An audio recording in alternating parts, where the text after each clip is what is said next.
because if you have multiple poems, we have room for those poems tonight. This is Whenever I Slam My Poetry, and now there are still 2 really good slams in Oak Cliff if you want to go slam some poetry. This is my beginning slam. This is a poem that I wrote for a former student of mine who is currently serving life in prison for murder. This is called Welcome to Middle Class America.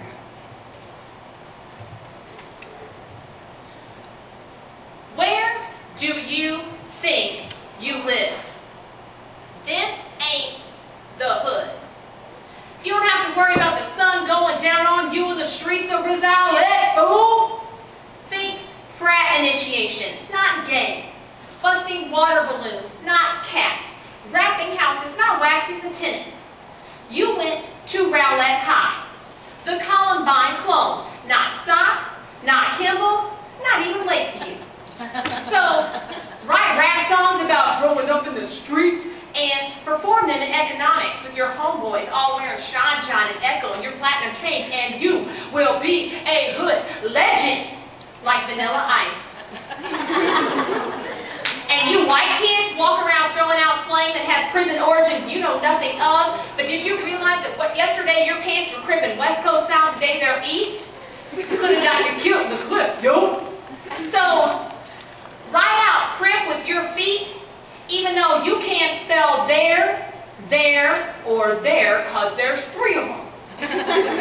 And keep getting it crawled with those logarithms in AP Calculus, so that when you graduate from suburban society, you can earn the degree that will afford you the opportunity to raise your kids in the burbs, where they will write wistful songs about growing up back in the day in the hood.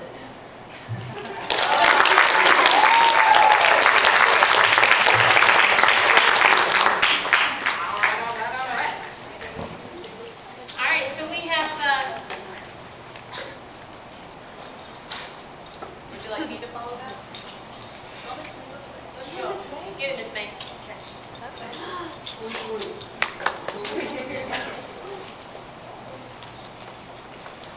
Although, I don't know if I can top you. That was pretty good. That's great. You promised me in creative writing when you're in high school. Will you come see me? And we'll write more poetry. I don't know. Oh, please, you can't. You have to. Like, I don't know. She's got a whole book. Awesome.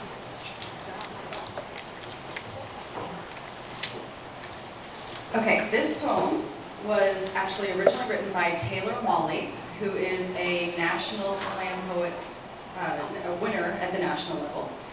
This poem, Taylor Wally, before becoming a national slam poetry winner, was actually a teacher, and he wrote this from his teaching experience. Many of you will find that this is your teacher's favorite poem. The title is What Teachers Make, or You Could Always Go to Law School if things don't work out.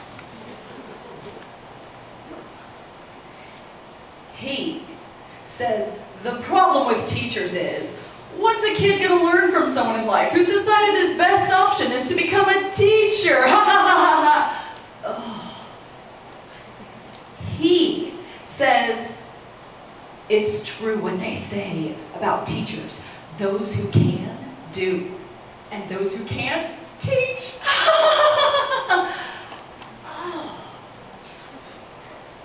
I decide to bite my tongue instead of his, and I refrain from reminding the other dinner guests that it's also true what they say about lawyers.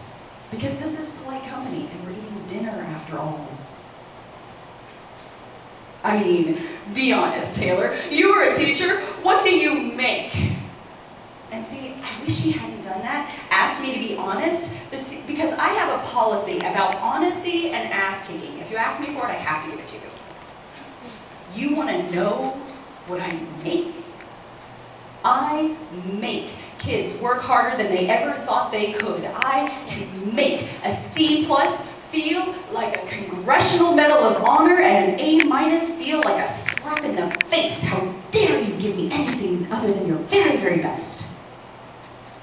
I make kids sit through 40 minutes of study hall in complete silence. No, you may not go to the bathroom. No, you may not work in groups. No, you may not get a drink of water. Why not? Because you're not thirsty, you're just bored. That's why. Sit down. make parents tremble in fear when I call home. Hi, I'm Xavier's teacher, and I need to discuss with you something he said today in class. He said, "Leave the kid alone." I still cry sometimes too, don't you? And it was the bravest act of courage I have seen all year. I make parents see their kids for who they are and who they will become. You want to know what I make? I make kids wonder. I make them criticize. I make them question. I make them apologize and mean it.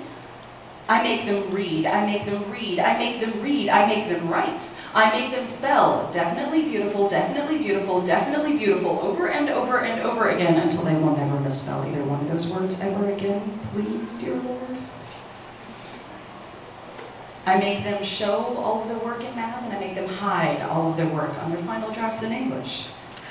I make them understand that if you've got this, then you will follow this. And if anyone ever tries to judge you by what you make, you'll give them this.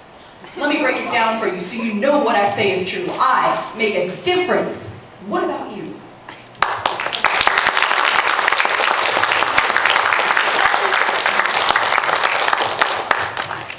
That deserves a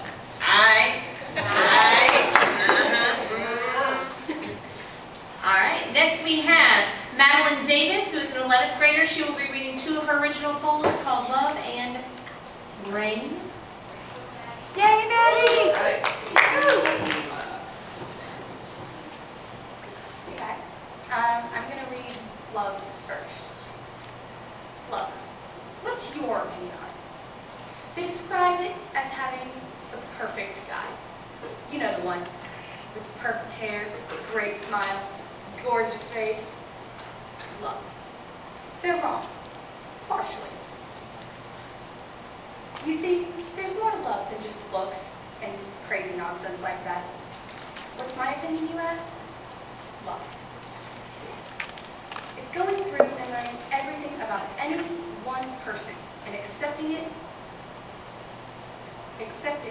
despite their flaws. Love. It's someone you really, truly can't live without. You can love someone for their appearance, but it's better to love them for who they are as a whole. Love. It's inevitable. It's life. Love all take time and effort to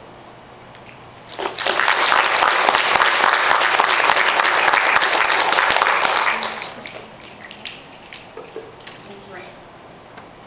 Rain, rain falls from the sky. Rain, rain makes us cry. Though I don't cry when it rains, I watch it fall. I laugh and dance or sing and prance. I jump for joy when it rains. To hop in puddles or cuddle in snuggles. To run through the streets and the streams in the alleyway. The rain is beautiful.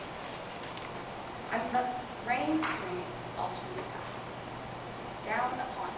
I must fly from this place of cruelty and hatred to a place where all things are happy, rain or shine. Dare come with me? Be my ride.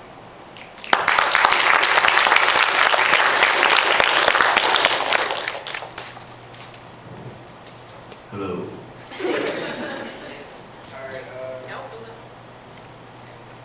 Alright, the poem that I'm about to read is called Poems That You Will Never See.